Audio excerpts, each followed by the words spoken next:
जय हिंद दोस्तों, नेपाल के 77 जिला वाले सीरीज में आपका स्वागत है। इस समय हूँ सुदूर पश्चिम के बाजुरा ज़िला में, जो कि मेरा 6वां ज़िला था। कल रात को ही मैं यहाँ पे आ चुका था। रात को हमारे फ़ोन में बैटरी नहीं थी, इसीलिए उसके आगे का आपको वीडियो नहीं मिल पाया है। अब यहाँ से मुझे अच्छाम की ओर जाना है। इस समय 8:30 बज रहा है। अब यहाँ से मैं आधे घंटे में ही निकलूँगा खाना वाना खाकर। तो सोचा मैं आपको जहाँ मैं रुका था वो जगह दिखा देता हूँ। देख सकते हैं हमारे पीछे जो ये स्कूल है, यहीं पे कल रात को मैं रुका हुआ था। ठंड की बात करें तो यहाँ पे लगभग रात को मैंने चेक किया था तो 1 डिग्री टेम्परेचर दिखा रहा था, तो उतना ठंड नहीं था, लेकिन हवा बहुत ही ठंड चल रही थी। इस समय सूरज की बात करें तो वो एकदम चौचक उगा हुआ है और मेरे नीचे का नज़ारा कुछ यूँ है। अब देख सकते हैं कितना ऊपर मेरा स्कूल है। इस स्कूल में मैं रुका था, यहीं पे परमिशन लेके मैं रुका था। नीचे देखिए वो एक छोटा सा गांव है, इस गांव का नाम डोंगरी है। ये बाजुरा में ही पड़ता था। कल रात को मैं ही यहाँ बाजुरा कंप्लीट कर लिया था। ये रहा कुछ स्कूल का दृश्य। यहाँ पे देखिए स्कूल की सुविधा बहुत ही अच्छी है। यहाँ पे पानी पीने की टंकी लगी है। कुछ पहाड़ों पे भी गांव बसे हुए हैं। यहाँ से 2-2.5 किलोमीटर कम से कम दूरी होगा, क्योंकि मैं आपको जो दिखा रहा हूँ वो जूम करके दिखा रहा हूँ। जहाँ पे मैं रुका था वो 9 से 12 तक का था। उसके बगल में ही 1 से 5 तक का भी स्कूल है। देखिए ये है वो स्कूल। ये 1 से लेके 5 तक का ये स्कूल है। वो जिसमें मैं रुका था वो इंटरमीडिएट तक का था। ये स्कूल के अंदर का नज़ारा है। देखिए टेबल पड़ा है, स्टिकर पड़ा है, कुछ यहाँ पे नोटिफिकेशन लिखा है। यहाँ पे कुछ बच्चों का कलाकारी है। यहाँ पे देखिए एक लाइन का थॉट लिखा हुआ है, जो कि बहुत सही है। ये हमारे समय में भी स्कूल में बोला जाता था। अब यहाँ से लगभग आधे या 45 मिनट में हम अच्छाम की ओर निकलेंगे, क्योंकि यहीं पे खाना वाना खाकर, यहीं पे नीचे होटल है, वहीं पे खाना खाए थे रात को। सुबह भी बोल दिए हैं कि हमको जाना है तो थोड़ा जल्दी बना दीजिएगा। बोले हैं आधे घंटे में बन जाएगा, तो आधे घंटे में नीचे जाएंगे खाना खाने के लिए, फिर वहीं से अच्छाम की ओर निकल पड़ेंगे। ये सुदूर पश्चिम का नक्शा है, जो कि मेरा कंचनपुर कंप्लीट हो चुका है, डडलदुरा कंप्लीट हो चुका है, बैतडी कंप्लीट हो चुका है, दारचूला कंप्लीट हो चुका है, और मेरा बजांग भी कंप्लीट हो चुका है, बाजुरा भी हो चुका है। अब मुझे अच्छाम की ओर निकलना है, फिर डोटी, फिर कैलाली, फिर उसके बाद मेरा सुदूर पश्चिम का ये कंप्लीट हो जाएगा। फिर उसके बाद या तो करनाली जाएंगे या तो लुम्बिनी, इसी दोनों में ले किसी एक प्रोविंस में अपना नेक्स्ट होगा। ये इनका राष्ट्रीय गान है नेपाल का। एक स्लोगन यहाँ पे भी, time and tide wait for non.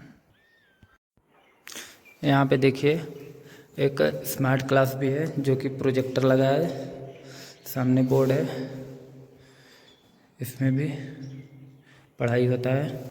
ये सीढ़ी है जो ऊपर की तरफ जाता है, तो ऊपर का हम नज़ारा आपको दिखाते हैं, रुकिए। ऊपर देखिए एक लाइब्रेरी भी है, जो इसमें बंद है। स्कूल का खुलने का टाइम 10 बजे है, इसीलिए सब बंद है। ऊपर से गांव का नज़ारा देखिए कितना खूबसूरत है, पूरा ग्रीन ग्रीन दिख रहा है और पहाड़ों के बीच में बचा है एकदम। यही है बाजुरा ज़िला के एक छोटे से गांव डोंगरी का स्कूल था, जो आपको पीछे मैंने दिखाया हूँ। अब यहाँ से अपने अगले ज़िले अच्छाम की ओर निकलना पड़ेगा, क्योंकि वहाँ भी आज भी हमको पैदल ही चलना है पूरा। और लगभग यहाँ से 30 किलोमीटर बता रहे हैं कि शॉर्टकट रास्ता जो 30 किलोमीटर है, लेकिन हमको पता नहीं रहता है। हम तो मेन रोड से ही आते हैं। तो अभी नीचे जाएंगे, बैग वैग लेंगे, अपना खाना खाएंगे, फिर अच्छाम की ओर निकलते हैं। फिर से पथरीला रास्ता स्टार्ट हो गया है। इसी रास्ते से होते हुए हमको नीचे की तरफ जाना है। वैसे देखें तो नेपाल के इस गांव तक आने का कोई ट्रांसपोर्ट का सुविधा है नहीं, लेकिन यहाँ के स्कूल का व्यवस्था देखकर एकदम हाई फाई व्यवस्था है। ऐसे लग रहा है कि नेपाल धीरे धीरे आगे बढ़ रहा है। स्कूल की सुविधा बहुत ही अच्छी थी। हर क्लास में डिजिटल लाइब्रेरी था, डिजिटल बोर्ड भी था, सब कुछ था। धीरे धीरे अब स्कूली छात्र स्कूल की तरफ आने लगे हैं, क्योंकि 9:30 बज गया है। अभी ये लोग आ रहे हैं। आज का खाना खाने के बाद मैं अपने अगले ज़िले जो है कि अछाम, उसके लिए निकल चला हूँ।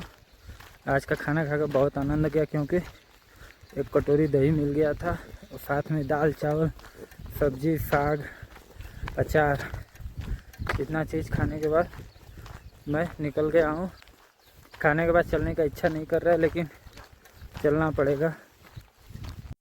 अब अछाम की ओर बढ़ चुके हैं और सामने का नज़ारा कुछ ही यूँ, इसी को पार कर कर हमको अछाम की ओर जाना है। रास्ते का नज़ारा आप देख सकते हैं, यही रास्ता है। इसी पानी में से हमको पैर तैर कर जाना पड़ेगा, हेल कर जाना पड़ेगा उस साइड।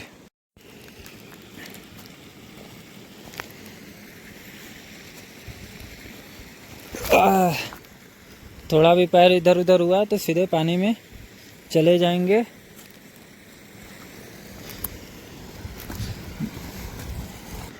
सामने का रास्ता देख ही सकते हैं, ये चढ़ाई भरा रास्ता। अब हमको चढ़कर जाना पड़ेगा अछाम की ओर। अछाम का यही रास्ता है, देखिए। इस समय इसी को पार कर कर हमको आगे जाना है। बाजुरा से अछाम का भी रास्ता पूरा पथरीला ही है, इसी को पार कर कर हमको अछाम जाना है। इन रास्तों का एक खासियत यह है कि इधर घूमने में थोड़ा मज़ा आता है, क्योंकि कोई टूरिस्टिक रहता ही नहीं है, एकदम शांति भरा पूरा रास्ता रहता है। न कोई गाड़ी न कोई आदमी, सिर्फ पहाड़ और पेड़ और मैं, इसीलिए इधर थोड़ा घूमने में अच्छा लग रहा है। और सामने का नज़ारा देख सकते हैं, इसी ऊंचाई को चढ़ते हुए हमको उस पार जाना है। बाजुरा की से अछाम की दूरी की बात करें तो यह भी लगभग 30-32 किलोमीटर ही है। अब पूरा पैदल ही रास्ता चलना है, 2 दिन तो लगभग लग ही जाएगा। आज देखते हैं, जहाँ तक होता है चलते हैं, नहीं तो फिर रात हो जाएगा तो वहीं पर रुकने का व्यवस्था जुगाड़ देखते हैं। और हमारे सामने का ये टर्निंग बड़ा रास्ता, इसी को पार कर कर हमको अछाम जाना है। यहाँ से ऊंचाई की बात करें तो ये लगभग 1100 मीटर ऊपर दिखा रहा है। और देख सकते हैं गांव कितना नीचे है। वो जो हरे हरे देख रहे हैं वो इनका गेहूं का खेती है। पहाड़ों में खेती इसी प्रकार से किया जाता है। और वो पीछे डोंगरी गांव दिख रहा है, वहाँ से पैदल चलते चलते आए हैं, लगभग आधे घंटा हो गया है। अब यहाँ से आगे की तरफ बढ़ते हैं। एक बहुत बड़ी मिस्टेक हो गई है, अछाम का रास्ता उधर नीचे से ही जाता है। मैं लगभग 2 किलोमीटर ऊपर आ गया हूँ, अब फिर से नीचे उतर रहा हूँ, क्योंकि अभी एक लोग से पूछे तो वो बोले हैं कि नीचे से रास्ता जाता है, इसीलिए मुझे फिर से वापस जाना पड़ेगा लगभग 2 किलोमीटर। पहाड़ों में यही दिक्कत है, कहीं बोर्ड या बैनर कुछ लगा नहीं रहता है, ना कोई दिखता है, किधर से पतला रास्ता चला जाएगा पता नहीं चलेगा। अभी चलते हैं नीचे, वहाँ देखते हैं, किसी से पता करते हैं, कोई आदमी भी तो नहीं रहता इधर। यही वो रास्ता है जो मुझे पकड़कर जाना था अछाम की तरफ। मैं उधर चला गया था ऊपर गलती से। अब ये 2 किलोमीटर नीचे आने के बाद यही पकड़कर मैं नीचे जा रहा हूँ। यही रास्ता पकड़कर हमको नीचे की तरफ जाना था, तो गलती से हम ऊपर चले गए थे। अभी नीचे पुलिस चौकी पड़ा था डोंगरी का, वहीं पे कंफर्म किया, बोला यही पकड़ के नीचे की तरफ चले जाओ, अछाम का रास्ता आ जाएगा। अब इसी को पकड़ कर नीचे की तरफ हम जा रहे हैं। रास्ता ऐसा है कि पैर स्लिप होने का भी डर है, और इसी रास्ते से हमको नीचे भी जाना है। एकदम उबड़ खाबड़ वाला रास्ता है, देख सकते हैं किस प्रकार का रास्ता है। ये पकड़कर हमको नीचे की तरफ जाना है।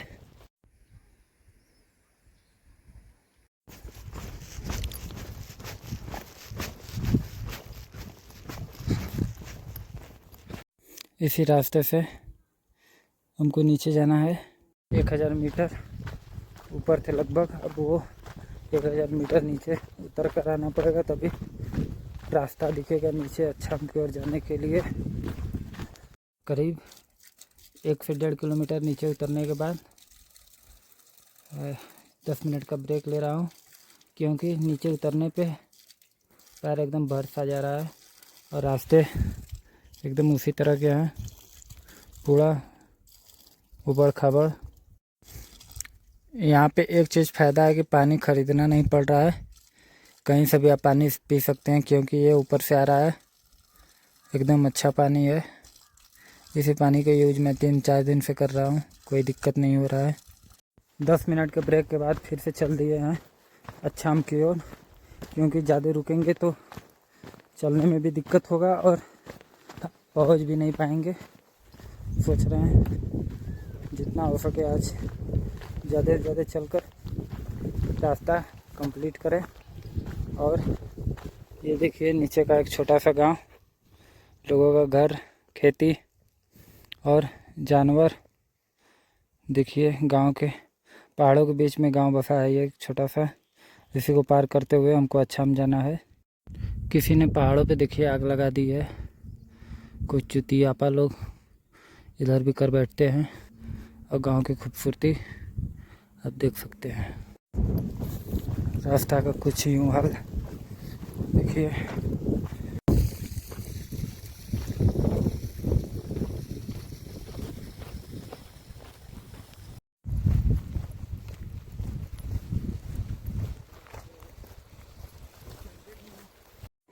सामने देखिए चलते चलते रास्ते में एक स्कूल दिखा, वहाँ पे कुछ छात्र पढ़ाई कर रहे हैं।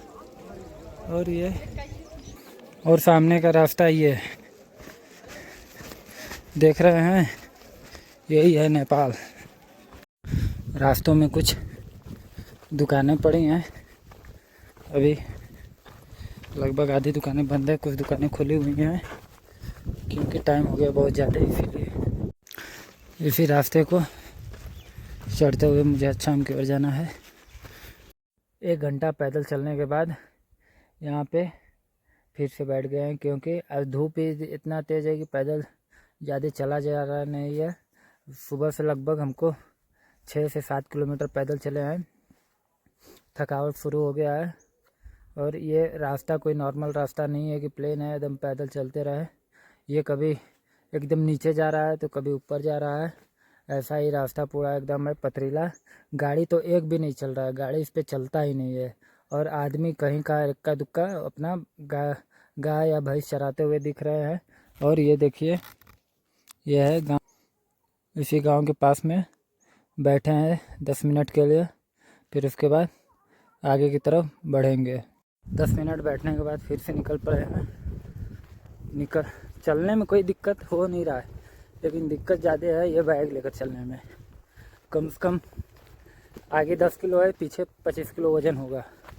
30-35 किलो लेकर चलने में मुश्किल हो रहा है। ऐसे चलना रहेगा तो कोई दिक्कत है नहीं, मैं चल लूँगा। एक बार अगर 77 ज़िला पूरा कंप्लीट हो जाएगा तो एक बार दोबारा आऊँगा नेपाल, एक ऑफ रोड बाइक लूँगा, उसी से एक बार फिर से दोबारा 77 ज़िला कंप्लीट करूँगा। यहाँ पर गांव में एक छोटा सा मीटिंग होता हुआ, नेपाल के गांव में इसी तरह से मीटिंग होता है। ये गांव देख सकते हैं इनका।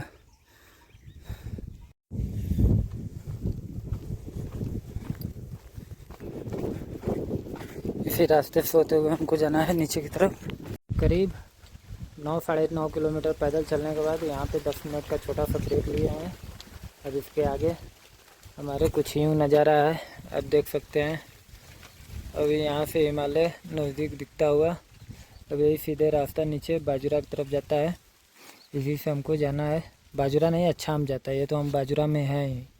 अभी इसी से हमको अच्छाम की ओर निकलना है, 10 मिनट के बाद हम निकलेंगे। यहाँ से उठने के बाद करीब आधे घंटे पैदल चलने के बाद हमारे सामने का नज़ारा ये देखिए, सड़क है और सड़क के ऊपर ये ब्यूटीफुल सा एवरेस्ट का नज़ारा सामने से ही दिखना स्टार्ट हो गया है, पूरा यहाँ से वहाँ तक।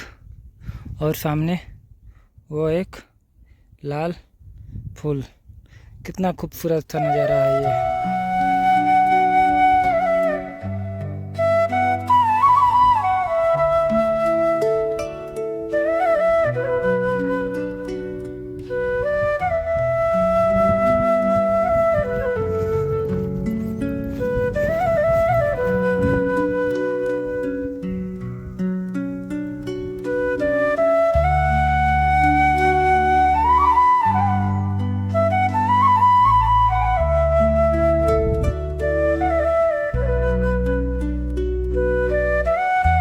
ये घर जो देख रहे हैं, ये घर वाले कितने किस्मत वाले होंगे कि इनके घर के सामने का व्यू एवरेस्ट दिख रहा होगा। क्या नसीब है इनका। इसी को देखने के लिए हम लोग इंडिया से आ रहे हैं, और इनका घर और ये एवरेस्ट। 2 मिनट का ब्रेक लेता हूँ, फिर उसके बाद आगे का सफ़र तय करता हूँ। अचानक से मेरे फ़ोन में इंटरनेट आया, तो मैं अभी चेक कर रहा था कितना ऊपर हम लोग गए, तो लगभग अभी दिखा रहा था 1700 मीटर ऊपर है, और सामने का एवरेस्ट होता हुआ हमारे साथ चल रहा है। ऊंचाई की बात करें तो काफ़ी ऊंचाई है, इसीलिए उतरने में दिक्कत हो रहा है, और साथ में पैदल भी चलने में दिक्कत हो रहा है, क्योंकि ऊपर हवा का प्रेशर कम हो जाता है। इसीलिए होने के बाद फिर से नीचे की तरफ चल दिए हैं। देखिए रास्ता लगभग 1000 मीटर नीचे और जाना पड़ेगा, तब जाके अछाम की ओर जाने वाला रास्ता मिलेगा। अभी बाजुरा में ही है, अब नीचे की ओर बढ़ रहे हैं धीरे धीरे।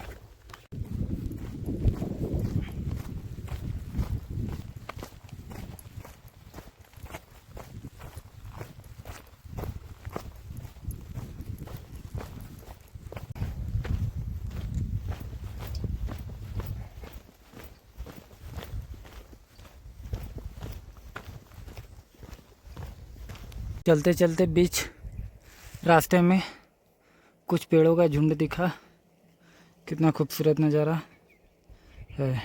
अभी कुछ लोगों से पूछने पे पता चला है कि एक छोटा सा ये शॉर्टकट रास्ता जाता है, इसी को पकड़कर मैं नीचे की तरफ उतर रहा हूँ। देखता हूँ कहाँ तक जाता है, ये तक भी चलेगा। इसी को पकड़कर नीचे तक चलते हैं, देखते हैं। ये शॉर्टकट रास्ता भी कठिन है, क्योंकि इसे डायरेक्ट नीचे की तरफ जाता है, इसीलिए देखिए बीच में एक छोटी सी मंदिर, इसी को पार कर कर हमें यही शॉर्टकट रास्ता लेकर नीचे की तरफ जाना है। आधा किलोमीटर नीचे उतरने के बाद देखिए रास्ता दिखने लगा है। अब उसी को पकड़ कर मुझे नीचे मार्केट में जाना होगा, फिर वहाँ से अछाम के लिए पता करना होगा कौन सा रास्ता जाता है। नीचे उतरने का रास्ता ये देख सकते हैं, थोड़ा भी पैर फिसला तो नीचे को नीचे उतरते हुए अछाम की ओर बढ़ना है। देखिए रास्ता ऐसा है, कुछ 5 बज चुके हैं। अब लगभग 13-14 किलोमीटर पैदल चलने के बाद नीचे बाज़ार आएगा, जहाँ से हमको अछाम की ओर आगे बढ़ना होगा। अभी भी वहाँ जाने में 10 से 12 मिनट लगेगा। बाज़ार के पहले का कुछ दृश्य इसी तरह इसी रास्ते से होते हुए नीचे की ओर जाना है। अभी कम से कम 10-15 मिनट और लगेगा। इसी रास्ते से होते हुए मुझे नीचे जाना है। चलते चलते रास्ते में देखिए कितना खूबसूरत घर दिख रहा है, और उससे भी खूबसूरत ये नज़ारा। अभी नीचे जाने के लिए कम से कम 5 मिनट और। अभी देखिए बच्चों का छुट्टी हो गया है, ये लोग अपने घर जा रहे हैं।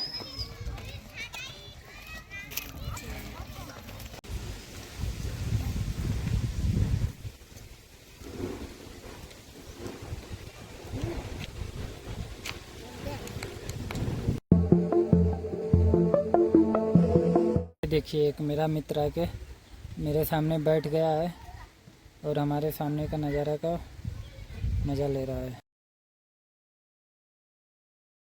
शाम के 6:30 बज गए हैं और ठंड धीरे धीरे बढ़ने लगी है।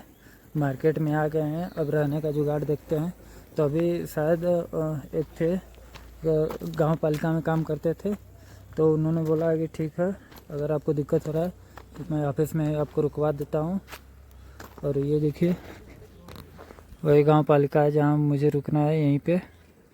आज के लिए यहीं पे रुकते हैं, कल सुबह आपसे मिलते हैं।